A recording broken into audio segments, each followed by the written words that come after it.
Good morning. Terrace കാഴ്ചയിലേക്ക് വീണ്ടും ഒരിക്കൽ കൂടി സ്വാഗതം.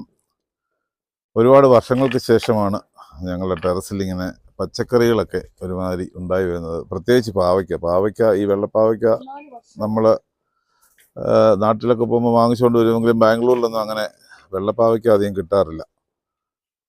അപ്പോൾ ഇത് പല പ്രാവശ്യം പാവൽ നട്ട് കിളിപ്പിച്ചെങ്കിലും അങ്ങനെ കാര്യമായിട്ട് പാവയ്ക്കൊന്നും ഇവിടെ കിട്ടിയില്ല. അപ്പോൾ ഇന്ന് ഈ പ്രാവശ്യം വെച്ച പാവലിൽ അത്യാവശ്യം കുറേ പാവയ്ക്കൊക്കെ ഉണ്ടായിട്ടുണ്ട്.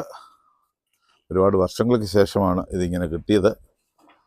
അപ്പോൾ അതിൻ്റെ ഒരു ഹാർവസ്റ്റിലേക്കാണ് രാവിലെ പോകുന്നത്. എൻ്റെ ഭാര്യ രാവിലെ പാവയ്ക്കയും അപ്പുറത്ത് കുറച്ച് ബീൻസും ഒക്കെ നിൽപ്പുണ്ട്.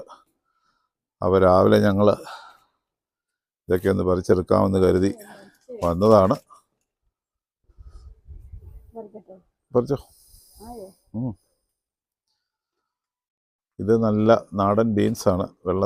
വെള്ളത്തിൻ്റെ കണ്ടന്റ് തീരെ കുറവുള്ളതും വളരെ രുചികരമായ നാടൻ ബീൻസാണ്. അങ്ങനെ ഇവിടെ ഒന്ന് രണ്ട് മുരിങ്ങയ്ക്കൊക്കെ വിളഞ്ഞു നിൽക്കുന്നുണ്ട്. ഇത് പറിച്ചു.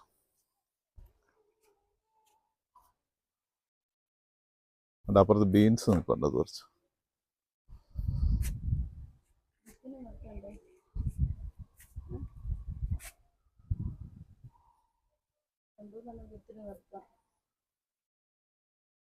വിത്തിന് അപ്പുറത്ത് നിർത്തിയിട്ടുണ്ട്. അപ്പുറത്തുണ്ടോ കുറച്ച്.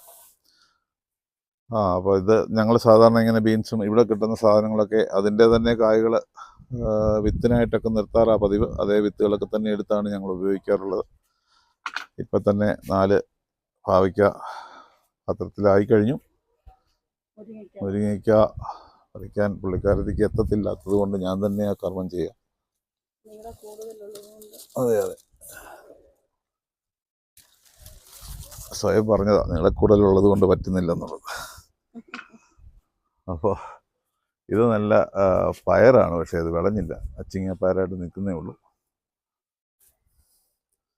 കുറച്ച് മുളകും മല്ലിയൊക്കെ കഴുകി ഉണങ്ങി നിൽപ്പുണ്ട് ഇതിലത്ത്.